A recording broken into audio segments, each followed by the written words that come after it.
One of the funniest things to me lately is that MAGA is just now learning that Donald Trump is a liar. Windmill cancer? Yeah, that sounds about right. Airports during the Revolutionary War? I mean, I don't know much about history. But when it comes to Epstein, then all of a sudden they're just like, hey, he said that he was going to release those files. I think he lied to me. Why would he do that? He's always been so honest. I thought he was going to steal that title from Honest Abe. It's almost like they're little kids that were promised that they were going to get to go to Six Flags, and all of a sudden the parents are like, yeah, we're not going now. I know I said that, but I was just trying to get you to clean your room.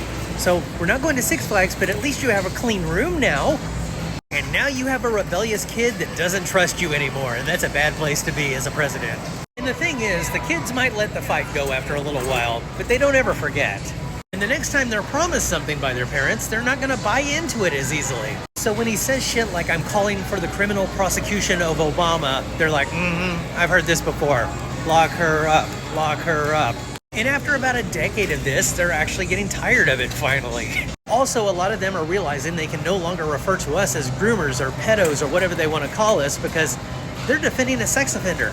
Worse than that, a sex offender who is defending a sex trafficker. So now we can say, you can't call us that with what you're defending. And they're just like, because they liked acting like they had the moral high ground. So they're also mad at him for taking away that ability to use that moral high ground.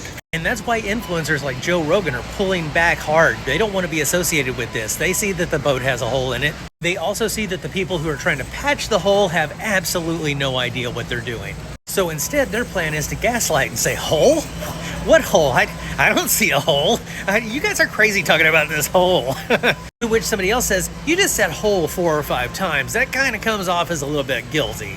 You might as well release the boat hole files because this isn't going away.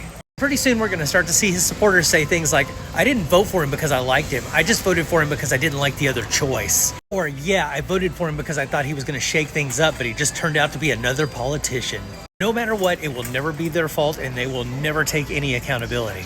But it's just so funny to me to see them act like, I think he lied to us about the whole Epstein thing.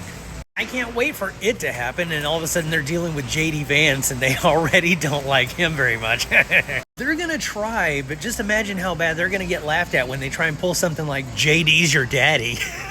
I'm sure his own kids don't want to refer to him as daddy. Anyway, if the pressure doesn't let up, I think it's gonna get very interesting very quickly. And I just grabbed my biscuits, which is my last item, so I'm gonna go check out, so check you later.